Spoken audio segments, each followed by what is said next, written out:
As is evident from what we've heard, a major expression of contemporary far-right anti-Semitism is Holocaust denial in its varying forms and degrees, including Holocaust distortion, minimalization, and trivialization.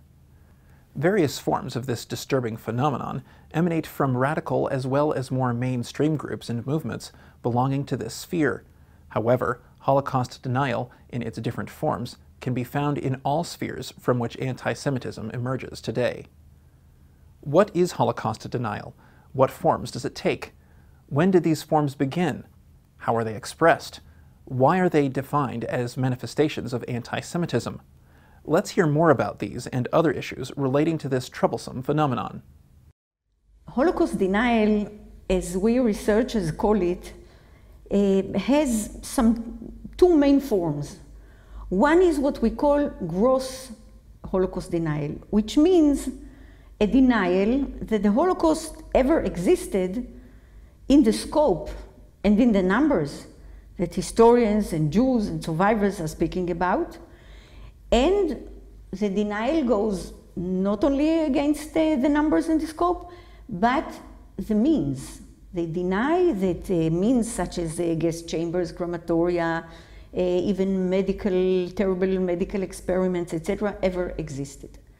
So this is the gross one because it denies in the big lines.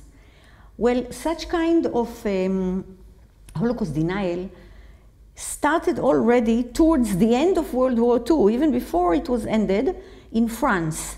And since then in France, which is I would say the intellectual center of Holocaust denial, since then there are, each generation, each few years, there is one more major Holocaust denial that around whom this gross denial concentrates. But the heydays of the gross denial were between more or less the middle of the 80s to the middle of the 90s. And then there was a core of about 20, 30 major activists spread all over, many of them academics, but from other professions, not historians, in Canada, in Australia, in France, as we have said, England, United States, etc., Germany, 20, 30 who knew each other. They still know, whoever is alive. They knew each other, they worked together, they had a journal, they had conferences, they had a lot of propaganda dispersed and distributed. But since the beginning of the 2000s, they suffered a number of blows. One of them was the Stockholm Conference, a major conference convened by the Prime Minister of Sweden, participated by some 50 countries, dignitaries, heads of state, that sort of launched the new millennia with a new approach to the Holocaust. Then there was the trial in England in which David Irving sued Professor Deborah Lipstadt and lost, and the trial ended with a very well worded and very clear verdict written by the judges, of course, who were later accused that they were Jews, but they weren't. And this trial definitely was another blow. Then you had Holocaust Memorial Day declared by the United Nations, and you had visits of the popes.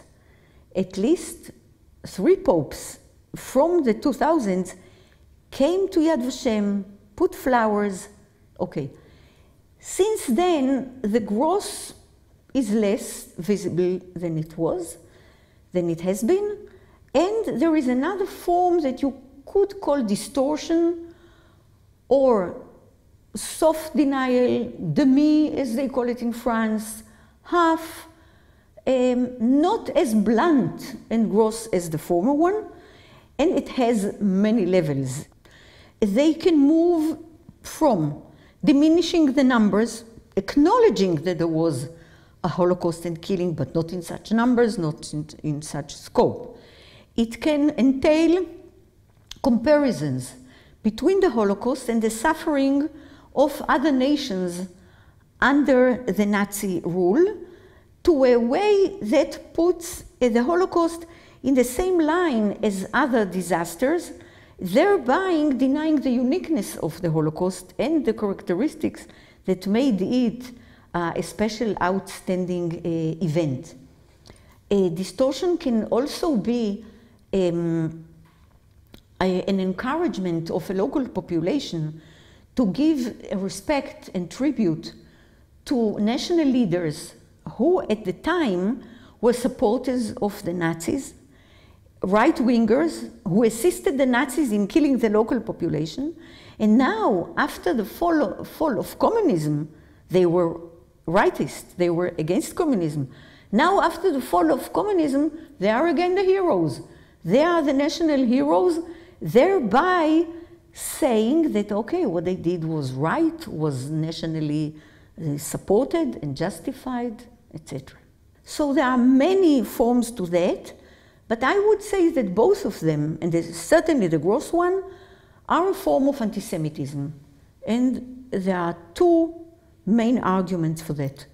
One is that if it didn't exist, if it didn't happen, this means that the Jewish people has invented the story. If the Jewish people has invented such a horror story, this means that the Jewish people is a bit sick in mind and it managed to fabricate a terrible story, not only to fabricate it, but to convince others all over the world that it was true and to hold Germany by the throat, which the Jews are still doing. This is outright incitement of a whole public. A second point is that Holocaust denial justifies, goes against anti-Semitism. What does it mean? Anti-Semitism was the basis of the Holocaust. For Germany and the countries that participated together with Germany, anti-Semitism there was a basic tenet. If you say there was no Holocaust, or in many other forms, you say that anti-Semitism, well, it exists, but not to such an extent. There is normal anti-Semitism, much as Jews deserve, but you, by denying, you sort of justifying something that goes in favor of anti-Semitism. Once the Holocaust is denied, it can be used, and it is being used, as an argument against the legitimation and the very existence of the State of Israel. Because what do deniers say? And I'll give as an example Ahmadinejad, the Iranian leader, who used this a lot, this argument. He said the following: if the State of Israel is based on the Holocaust, and is a result of the Holocaust, then if there was no Holocaust, and there wasn't any Holocaust, this is what I'm told, then there is no basis and no legitimation for the State of Israel. Thereby, he and others who support this argument, in fact, ignore totally that the State of Israel was not, and I repeat, not born out or by the Holocaust. It almost didn't come about because of the Holocaust, because the public that was supposed to build it was being killed. Thereby, he ignores that Zionism is the element and the basis for the state. That since the 1860s, 70s, there were settlements being built, a whole entity, not yet a political entity, but a local entity, vibrant, vivid, creating, settling, culture, science, etc., that was already some 70 years old when the Holocaust began, when World War II began, is the basis of Zionism, of the state. Another form is to say, and this goes another way, another form is to say that in fact Zionism was an ally, an accomplice of Nazism, that they actually worked hand in hand And they use, as point in time, as a starting point in time, 1933, when there was indeed an agreement between the Jewish agency in then the land of Israel under the British mandate and the German, the Nazi government, yeah, in order to have Jews from Germany come here, and Germany would have in return economic advantages, purchase of machines and industries, etc. This indeed happened, but this was a way of the Jewish agency to rescue German Jews from Germany. But they see it, those who use this argument see it as a starting point for a cooperation that went all along the Holocaust. Why? Because Zionism was interested in having Jews flee Europe and come to the land of Israel. This, under the British mandate and the limitations of the British mandate, couldn't happen. But this doesn't interest those who hold this argument.